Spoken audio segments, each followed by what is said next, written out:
আগের ভিডিওতে তো তোমাদেরকে বলেছিলাম যে শ্রী বানানো হচ্ছে। তো এই শ্রীটা না ময়দা, তারপরে কলাইয়ের ডাল আর বিভিন্ন রং দিয়ে করা হয়।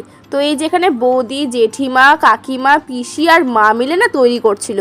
আর এইদিকে টোপরের কাণ্ড দেখো কি অবস্থা। তো যাই হোক, তারপরে এদিকে দেখো পিসি কি সুন্দর করে তৈরি করছে। আর এই হাঁসটা না আমার মা তৈরি করেছিল, এই যে শ্রীটা তৈরি হচ্ছে তার মাথায় বসানোর জন্য। তো যাই হোক, তারপরে তো ধান দিয়ে একটু একটু করে ডিজাইন হলো, তারপরে সর্ষের তেল দেওয়া হলো যাতে জিনিসটা না নষ্ট হয়ে যায়। তো যাই হোক, তারপরে তো অভ্র দিয়ে সেটাকে আরও সুন্দর করে তোলা হলো। এই অভ্রগুলো খুবই দারুণ লাগছিল দেওয়ার পরে। তো যাই হোক, এই যে এখানে আমাদের কিন্তু পুরো কমপ্লিট হয়ে গেছে সব জিনিসপত্র, শ্রী থেকে শুরু করে বরণডালার কাজ সমস্ত কিছু। আমাদের শ্রীটা কেমন লাগলো কিন্তু অবশ্যই কমেন্ট করে জানিও। আর রাতের বেলায় মামি মাকে সুন্দর করে মেহেন্দি পরিয়ে দিচ্ছিল। তো যাই হোক, আজকের ভিডিওটা এইটুকুই থাকলো। তো আজকের মতো টাটা।